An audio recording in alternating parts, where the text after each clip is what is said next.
Welcome back to my channel. আজ তোমাদের সাথে মিষ্টির দোকানের খাস্তা কচুরি শেয়ার করছি মুগ ডালের পুর দিয়ে। আর এই খাস্তা কচুরিগুলো এতটাই খাস্তা হবে, হাত দিয়ে একটু মুঠো করলেই গুঁড়ো হয়ে যাবে। খুব সহজভাবে কচুরির রেসিপিটা শেয়ার করব। আশা করি এরপর থেকে তোমাদের কচুরি তৈরিতে আর অসুবিধা হবে না। তো ভিডিওটি একটু ধৈর্য ধরে দেখতে থাকো, আর ভালো লাগলে চ্যানেলটি অবশ্যই সাবস্ক্রাইব করে দিয়ে আমার পাশে থাকবে। পাশের বেল আইকনটি প্রেস করে ছোট্ট করে একটি লাইক করে দেবে। তো চলো ভিডিওটি শেয়ার করি।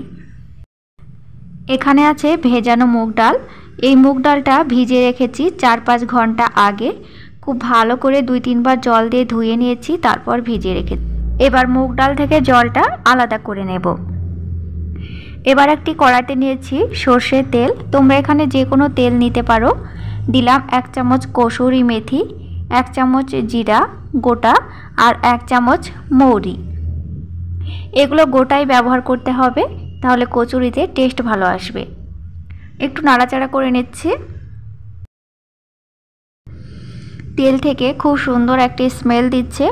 এই সময় দেব জল ঝরিয়ে রাখা মুগ ডাল। মুগ ডালটা ভেজানোর কারণ হচ্ছে মুগ ডালটা এখন ফ্রাই করতে যাব, খুব তাড়াতাড়ি সেদ্ধ হয়ে যাবে। তো তোমরা এখানে যে কোনো ডাল দিয়ে কচুরি বানাতে পারো, তো আগে ডালটা অবশ্যই ভিজিয়ে রাখবে। গ্যাসের ফ্লেমটা একেবারে মাঝারি লো আঁচে রেখে দিতে হবে। তলা থেকে পুড়ে গেলে মুগ ডালটা খুব ভালোভাবে ফ্রাই হবে না। আমি এখানে ফ্রাই করার সাথে সাথেই মুগ ডালটা সেদ্ধ করে নেব। এবার দেবো এখানে 1/2 চামচ পরিমাণে লবণ। লবণটা অবশ্যই স্বাদ মতো দিতে হবে।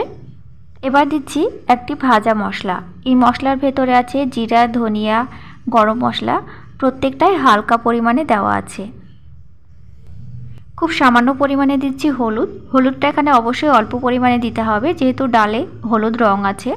তো এবার দিচ্ছি খুব সামান্য পরিমাণে লঙ্কা গুঁড়ো। লঙ্কা গুঁড়ো পরিবর্তে এখানে কাঁচা লঙ্কাটা ব্যবহার করা যাবে। কাঁচা লঙ্কাটা দেওয়ার ফলে কচুরিগুলো খেতে যাওয়ার সময় মুখে পড়ার চান্স থাকে, তো সেজন্য কাঁচা লঙ্কাটা আজকে বাদ রাখলাম। এবার দিচ্ছি বেসন। বেসনটা দেওয়ার ফলে কচুরির পুরটা আরও আঠালো হবে।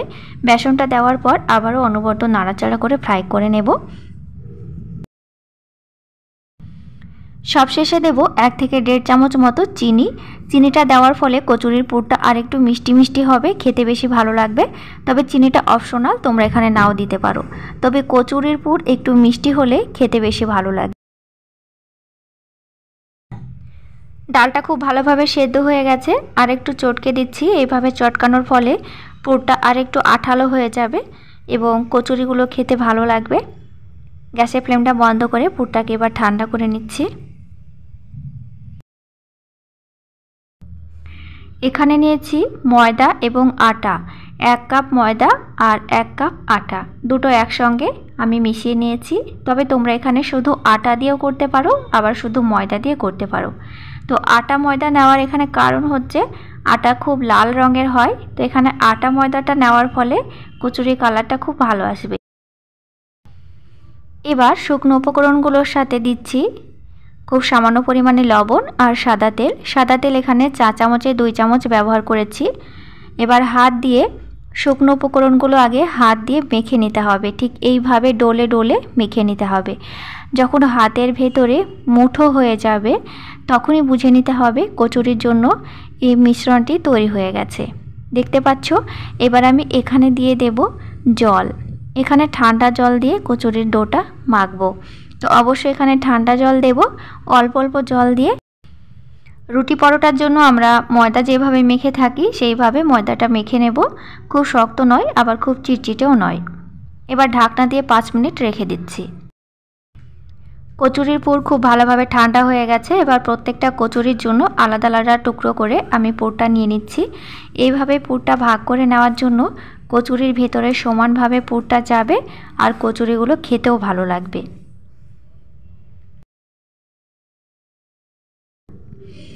ময়দার ডো থেকে লেচিগুলো ভাগ করে নেব, তাহলে কচুরিগুলো সমানভাবে তৈরি হবে। ছোট বড় হলে দেখতে ভালো লাগবে না। তো এখানে বেলন চাকির কোনো প্রয়োজন নেই, হাত দিয়ে কচুরিগুলো খুব ভালোভাবে তৈরি হয়ে যাবে। তো তোমরা একটু লক্ষ্য করলে বোঝা যাবে কচুরিগুলো আমি কিভাবে তৈরি করছি। প্রথমে ছোট লেচি নিয়েছি, এরপর লেচির ভিতরে 1 টুকরো করে পুর দিচ্ছি। একটি হাতের তালুতে রেখে আরেকটি হাতের তালু দিয়ে চেপে দেব। এটা কোনোভাবেই বেলুন চাকিতে রেখে বেলতে যাবে না, তাহলে ভেতরে বাতাস ঢুকে যাবে এবং পুরটা ফেটে বেরিয়ে যাবে, বা কোনোভাবেই আঙ্গুল দিয়ে চাপতে যাবে না, তাহলে পুরটা বেরিয়ে যাবে। এইভাবে হাতের তালুতে রেখে আরেকটি হাতের তালু দিয়ে আলতো হাতে চেপে দিলেই খুব সুন্দরভাবে কচুরির শেপটা চলে আসবে।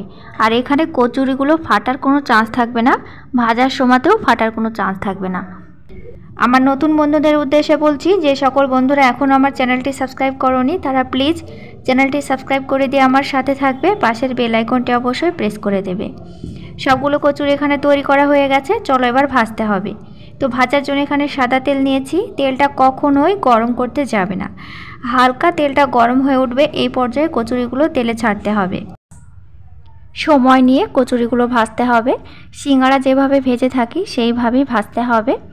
তবে সিঙ্গাড়া কচুরি এগুলো খাস্তা করতে গেলে একটু সময় লাগে, তো ধৈর্য নিয়ে একটু উল্টে পাল্টে ভেজে নিতে হবে। গ্যাসের ফ্লেমটা একেবারেই মাঝারি আঁচে রেখে দিয়েছি, এবার একটু বাড়িয়ে দেব। প্রথমেই গ্যাসের আঁচটা বাড়িয়ে দিয়ে কচুরিগুলো ভাজতে গেলে কচুরির গায়ের ওপরে ফোসকা পড়ে যাবে, আর ফোসকা হয়ে গেলে কচুরিগুলো ওপর থেকে খাস্তা হবে না।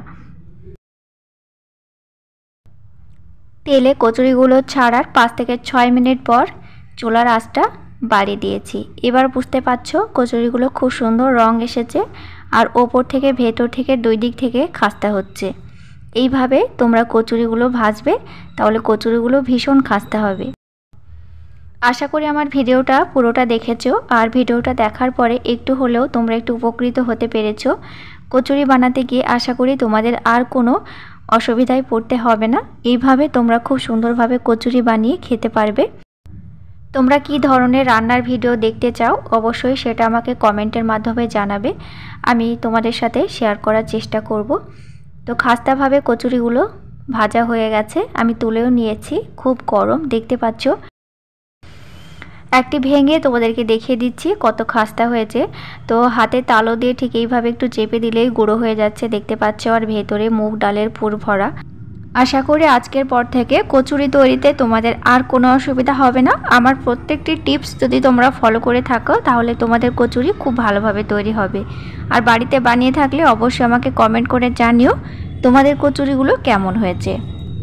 মুগ ডালের পুরটা একটু বেশি নিয়েছি, তোমরা চাইলে এর থেকে একটু কম করে নিতে পারো। এই কচুরিগুলো তোমরা তোমাদের পছন্দ মতো সব কিছুর সাথে পরিবেশন করতে পারবে। আলুর তরকারি, চাটনি, সস, সেটা তোমাদের পছন্দের উপর নির্ভর করবে। তো ভিডিওটি ভালো লাগলে চ্যানেলটি অবশ্যই সাবস্ক্রাইব করে দিয়ে আমার সাথে থেকো। তোমাদের সাথে আবারও দেখা হবে নতুন কোনো ভিডিওর সাথে। ততক্ষণ তোমরা ভালো থেকো এবং সুস্থ থেকো। Thank you.